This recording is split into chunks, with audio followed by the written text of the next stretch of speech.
हमारे ऊपर प्रभु की कृपा है ये हम कैसे पहचाने?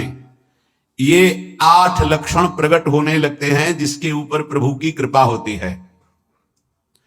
हमारे ऊपर प्रभु की कृपा है ये हम कैसे पहचाने? तो ये 8 लक्षण प्रकट होने लगते हैं जिस पर हरिजू की प्रियाजू की कृपा है।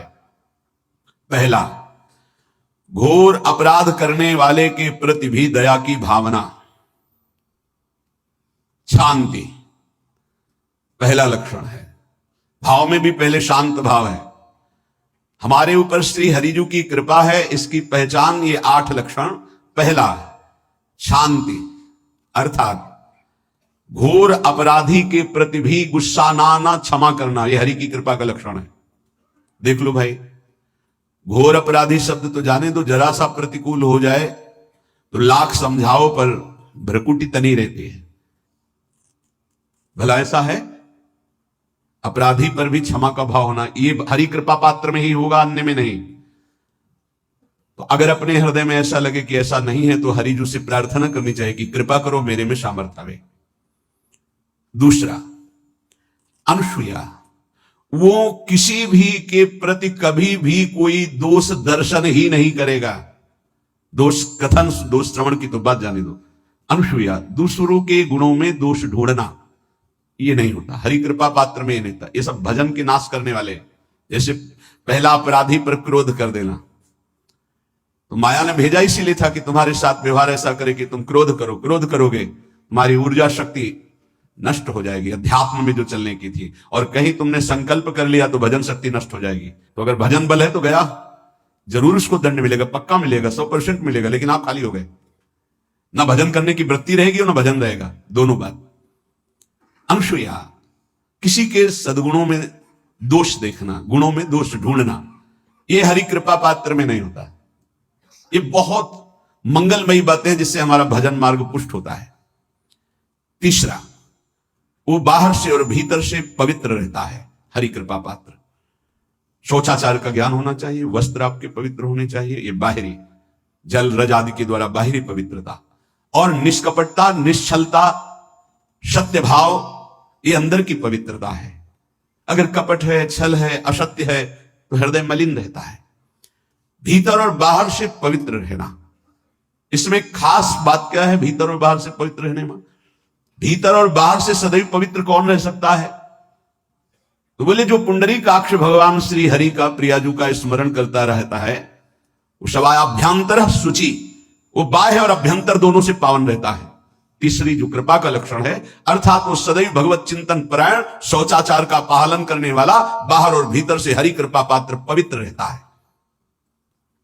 चौथा,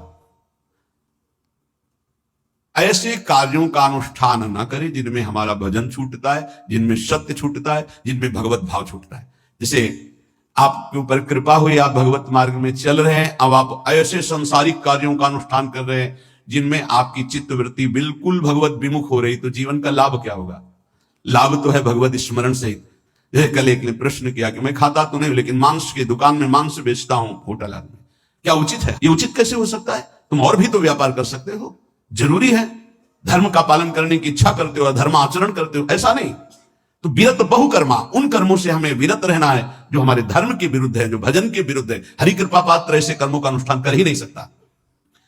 अपने भजन का फल देखना भगवत कृपा पात्र की, सबको प्रदान कर देना। हिम्मत है? अपने भजन, इतनी मेहनत से किया हुआ भजन, भजन होने के बाद हे प्रभु इस भजन का फल हो, सर्वे भवन्तु सुखिना सर्वे सन्तु निरामया। यहां तो कहते महाराज एक माला रोज आपके लिए करता हूं कि आपकी बीमारी ठीक रहे, तो शेष किसके लिए करते हो प्रभु? शेष अगर इष्ट और गुरु के लिए तुम्हारा है कि एक माला करते तो फिर इतनी माला करते तो हमें क्या होगा? सब आपको दे देंगे तो हमें क्या होगा? तभी भजन का रास्ते नहीं जाना। छठवां, अपने भजन से अपने लिए कुछ भी ना चाहना, और दूसरों की तो बात जाने दो, दूसरों से कुछ ना चाहना ये तो ठीक है, अपने भजन से अपने लिए कुछ ना चाहना है हिम्मत। देखो ये हरि कृपा पात्र में हिम्मत होती है। अपना भजन अपने प्रयोग में ना लाना, इसका भी आंतरिक रहस्य है।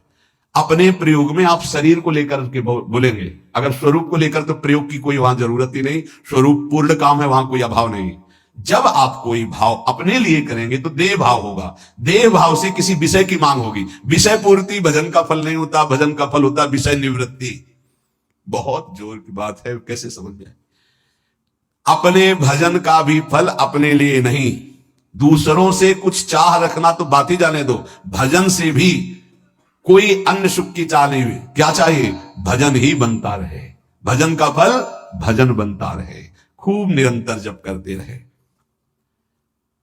7वां, किसी भी मान सम्मान कीर्ति पद प्रतिष्ठा के मिलने पर हृदय का असंतुष्ट हो जाना, यह हरि कृपा पात्र का लक्षण होता है।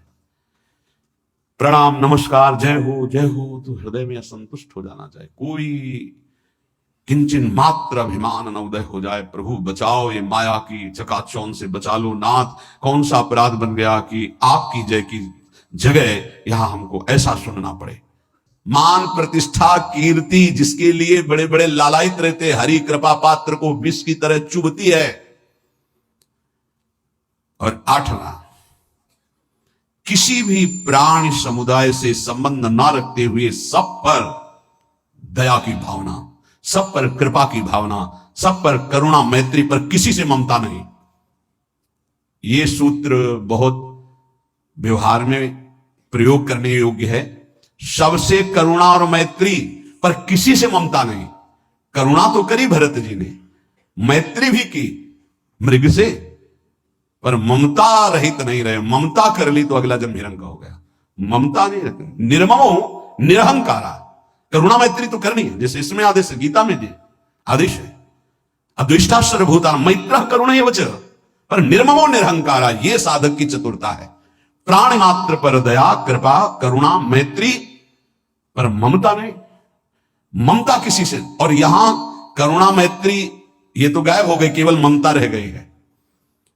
अपने शरीर से ममता, शरीर संबंधियों से ममता, विषय भोगों से ममता, यही जहर है।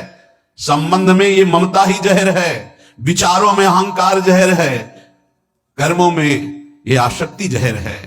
इसी जहर को मिटा दे तो जीवन मुक्त महापुरुष कर्म करते हुए, विषय सेवन करते हुए, वार्ता करते हुए, विचार करते हुए, बिल्कुल जहर रहित उसका जीवन हो गया। तो ये 8 बातें हरि कृपा पात्र में होती हैं, इनको बार बार सुनना और हृदय में धारण करना।